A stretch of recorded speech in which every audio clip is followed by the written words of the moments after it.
Граждане Республики Беларусь, мы, врачи, обращаемся к вам и просим вас о поддержке. Пандемия коронавирусной инфекции охватила практически все страны мира. К сожалению, данной участи не избежала и наша родная Беларусь. Это касается каждого из нас. Переболеет и заразится большая часть населения. Об этом говорит опыт других стран. К счастью, у большинства данное заболевание пройдет без каких-либо признаков, либо как обычная простуда.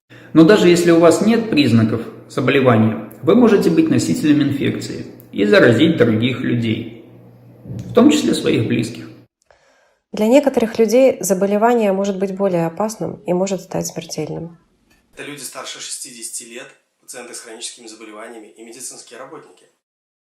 Именно вы можете сохранить здоровье себе и своим близким. Следуйте простым рекомендациям. Максимально ограничьте общение с другими людьми.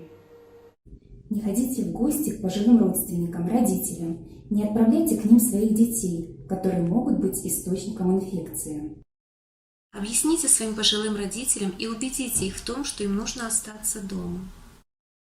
Обеспечьте их всем необходимым, чтобы им не нужно было вовсе выходить из дома. Для них это может быть единственный шанс пережить эту пандемию. Избегайте мест скопления людей, не ходите в кино, театры и рестораны. Если вам необходимо посетить место большого скопления людей, обязательно одевайте маски. В магазин отправляйте одного члена своей семьи, а лучше всего воспользоваться службой доставки. Не обращайтесь к врачам без острой необходимости. Сейчас не время для плановых медицинских осмотров и консультаций. Если все-таки возникла необходимость посетить врача в поликлинике или больнице, надевайте обязательно маску. Чаще мойте руки с мылом или дезинфицирующими средствами. Не трогайте лицо руками. Чихайте и кашляйте только в платок или в сгиб локтя. Если появились признаки простуды, не бегите сразу в поликлинику. Оставайтесь дома и лечите, как обычную простуду. Пейте больше жидкости, принимайте жаропонижающие. В ухудшении состояния не следует сразу делать тест на коронавирус. Позвоните своему врачу и вызовите скорую. Не паникуйте. Паника – это страх, который приводит к истощению организма и делает его более чувствительным к инфекциям и заболеваниям. Для чего же нужны такие жесткие меры, если бы казалось, это обычная простуда?